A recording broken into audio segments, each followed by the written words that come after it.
kilifa gi maa ngi lay nuyu. oui soxna si ñu ngi lay ziar di leen fay di leen bëggee. tur bi naka la. man maa ngi tudd Issa. d'accord Issa ñu ñëw file ci Médina rue 3 angle 8 gannaaw bi ñu jéggee information rek que ne dafa am benn bâtiment boo xam ne daf fi daal di daanu ñu fekk la juste ci buntu kër gi yan information rek nga ñu mën a jox ci mbir mi nga xam ne moom moo fi xew ni ki démb. waaw bon li fi xew metti na trop tiis na xam nga ñu ngi masawu ñi mu dal di ñaan mu bañ fi amati ci Médina Sénégal ak àdduna bi yëpp ndax bon metti na metti boo xamante ne ku ko dund mënuloo ko xam franchement. bâtiment bi muy daanu man mu ma fekk maa ngi tëdd si biti sax parce que xam nga bon mais bruit bi moo ma yee xam nga ma yem si action bi ba pare sëru ki défunt bi wàcc di ne frère am si balcon bi la tëddoon gars yi di ko jeex si biir décombre bi xam nga bon franchement métti woon na tiisoon na trop ñu ngi ñaan yàlla mu yem fii mu ngi tëddoon si balcon bi. parce que xam nga tàngaay bi bon voilà ci balcon bi la tëddoon balcon bi moo effondré nag wàccee waale ko bon malheureusement yàlla na ko sunu borom jéggal xaare ko ci àjjana yi si bari Seydina Muhammad waaw moom bi mu wàccee si suuf automatiquement dafa gaañu parce que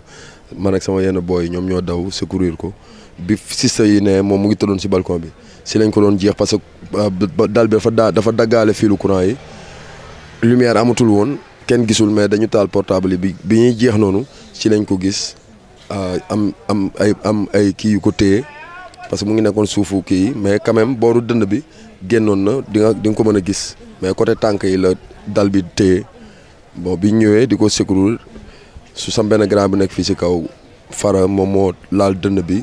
xool kii bi mu xam ne kii yowatul dundatul mais yaram bi mu ngi doon vivre parce que affaire bi ni mu gaawee. waaw da ngay foog ne mu ngi dund mais xam nga dee bu bees waaw xam nga day vivre da ngay foog ne mu ngi dund fekk dundul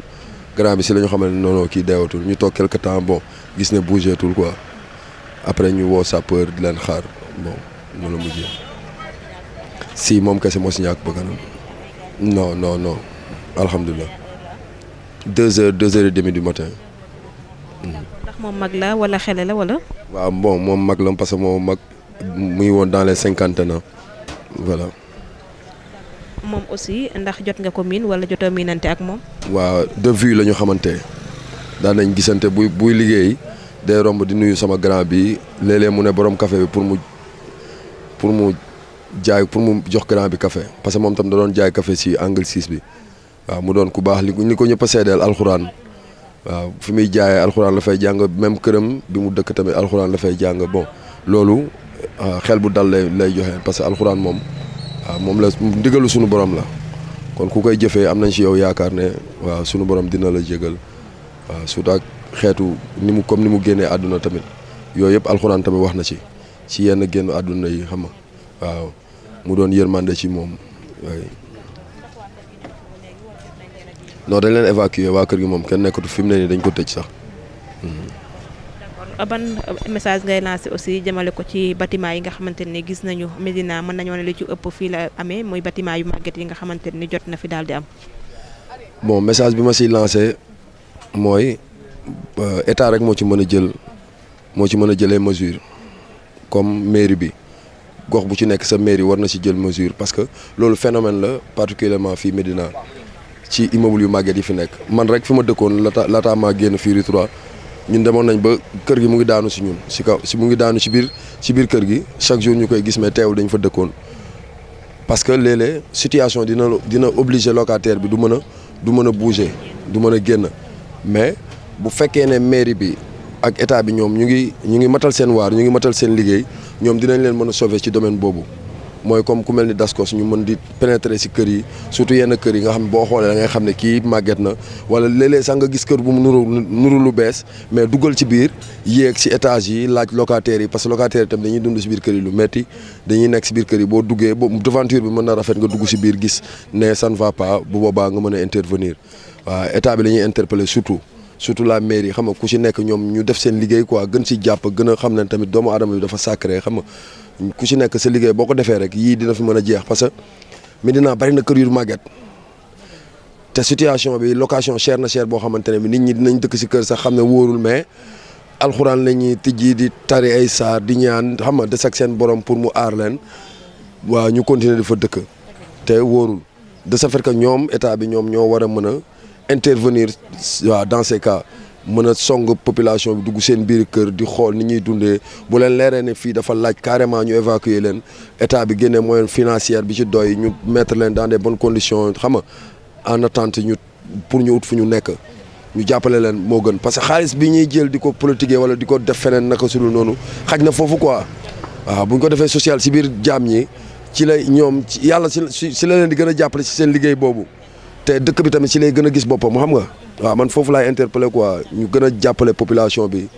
xam na ñoom ñoo tax tamit ñoom ñuy liggéey te ñoo leen fal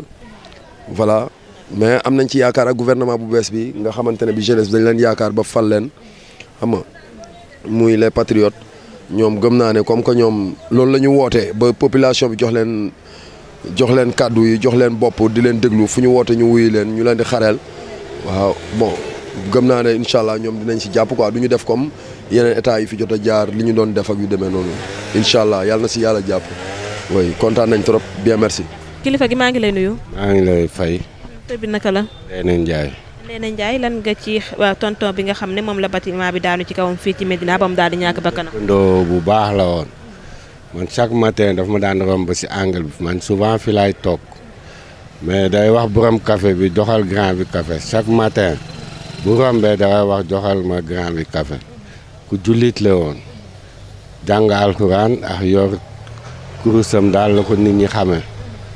bon affaire bi nag bi mu amee ñu ñëw si jëkk parce que ñoo jàkkaarloo kër bi ñu ñëwee it ba affaire bi daal ñu tiim ko aussi dee bu métti la dee vraiment waaw dee bu métti la dee parce que affaire yi si kawam la daanu te ñun mënuñu si dara bi sapeur yi ñëwee daal ñooñu si fexe ba teggi kii ndewoon si kawam waaw dee bu métti muy ku baax nag ku jullite vraiment man chaque matin bu ma rombee fii day wax borom café bi doxal grand bi café. daal moom ci balcon bi la tëddoon di féexlu après dal bi. fa la fanaanoon sax man parce que 2 heures du matin vers 2 heures la te bi affaire bi daanu ñuy ñëw di si yam waaw muy ku baax nag ku jullite vraiment ku dëkkandoo bu baax waaw ñun daal ñu ngi koy ñaanal yàlla mi nga xam mooy jég yàlla na ko yàlla jéggal fa mu jëmit yàlla na ko gënal fi mu jógee mais nag li des si côté bâtiment bi wala yooyu man mënuma si sore quoi parce que loolu problème mu état la man kooku man mënuma si wax dara waaw déedéet non loolu moom mënuma si dem état bi moo mën a wax man daal li ma xam si moom loolu laay wax. d'accord bi nga gisee sa xarit boobu bâtiment bi daanu ci kawam nga xam ne sa xarit bi mu ngi souffrir ba daal di génn àdduna lan nga yëg ci en tant que koo xam ne sa xarit la sa jege. métti trop métti na lool di ñaan ay waajuram it waaw yàlla may leen xolu muñ te métti na trop affaire bi ku si yemul ku si fekkewul mënuloo si wax te waaw métti na trop mais yàlla moom bon kenn du xëccoog moom man la mën dem. waaw charge yi ñëw nañu ñoom sax ñoo yëkkati affaire bi si kawam ñoom ñëw nañu def nañ seen liggéey comme il faut waaw mais nag bon xëy na yàlla moo dogale ni loolu la quoi nañu nangu aussi ñu dogal la noonu na dal ku ne waaw loolu moo si waaw merci jërëjëf ñoo bokk ñëpp man jàpp ma turam bi nag waaw